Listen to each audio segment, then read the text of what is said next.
മറ്റുള്ളവരുടെ ആനന്ദ നിമിഷത്തിൽ നമ്മളൊരു ഭാഗമാവാൻ കഴിയുക എന്നുള്ളത് വലിയൊരു കാര്യമാണ് അല്ലേ? ഈ വർക്ക് തുടങ്ങിയ പിന്നെ എനിക്ക് അങ്ങനെയുള്ള ലക്ക് കൂടുതലാണ്.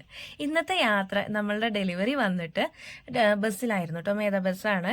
അതിൻ്റെ ഉള്ളിലൊരു കുട്ടി ബസ് കണ്ടോ? അതിന് ഞാൻ നല്ല നോട്ടിട്ട് വെച്ചായിരുന്നു കേട്ടോ. ഞാൻ അതുകൊണ്ട് തന്നെ അതിൻ്റെ കുറേ വീഡിയോ എടുത്തിട്ടുണ്ട്. ഇന്ന് പി കെ ദാസ് ഹോസ്പിറ്റലിലേക്ക് ക്യാൻറ്റീൻ സെക്ഷനിലേക്കുള്ള ഡെലിവറി ആയിരുന്നു. കസ്റ്റമർ നമ്മൾക്ക് ഇത് അവിടെ എത്തിക്കാൻ മാത്രമേ പറഞ്ഞിട്ടുണ്ടായിരുന്നുള്ളൂ. ഞാൻ എൻ്റെ ഇഷ്ടത്തിനൊരു വീഡിയോ എടുത്തതാണ്. നോക്കുമ്പോൾ ഇതൊരു സർപ്രൈസ് കേക്കായിരുന്നു എന്നുള്ളത് പിന്നെയാണ് എനിക്ക് മനസ്സിലായത്. ഇതാണ് നമ്മളെ കഥാനായിക ബർത്ത്ഡേ ഗേള്. ആളിത് കിട്ടിയപ്പോൾ എവിടുന്നാണ് എന്താണെന്നുള്ള ചോദ്യങ്ങളൊക്കെ ഉണ്ടായിരുന്നു. ആള് ഭയങ്കര സർപ്രൈസ് ആണ്. അപ്പോൾ ഫോട്ടോ പ്രിന്റ് കേക്ക് ആയതുകൊണ്ട് ഞാൻ പറഞ്ഞു അത് ഓപ്പൺ ചെയ്താൽ ചിലപ്പോൾ ആളെ അറിയുന്നു പറഞ്ഞു. ഓപ്പൺ ചെയ്തപ്പോൾ ആളുടെ സന്തോഷം കാണായിരുന്നു. എൻ്റെ പൊന്നെ, എനിക്കാണ് കണ്ണു നിറഞ്ഞത്. ഞാനെന്തിനാ കണ്ണു നിറച്ചതെന്ന് വെച്ചാൽ എനിക്കറിയില്ല. പക്ഷെ ആളുടെ സന്തോഷം കണ്ടപ്പോൾ നമുക്ക് ഡബിൾ ഹാപ്പി. പ്രതീക്ഷിക്കാതെ ഞാൻ ഇങ്ങനെ ഒരു വീഡിയോ എടുത്തല്ലോ എന്ന് ആലോചിച്ചിട്ട് എനിക്ക് അതിലേറെ ഹാപ്പി ആയിരുന്നു. എന്തായാലും ഞങ്ങളെല്ലാവരും ഹാപ്പിയാണ്. നിങ്ങൾ ഹാപ്പി അല്ലേ? അപ്പം ശരി, അടുത്ത വീഡിയോയിൽ കാണാം.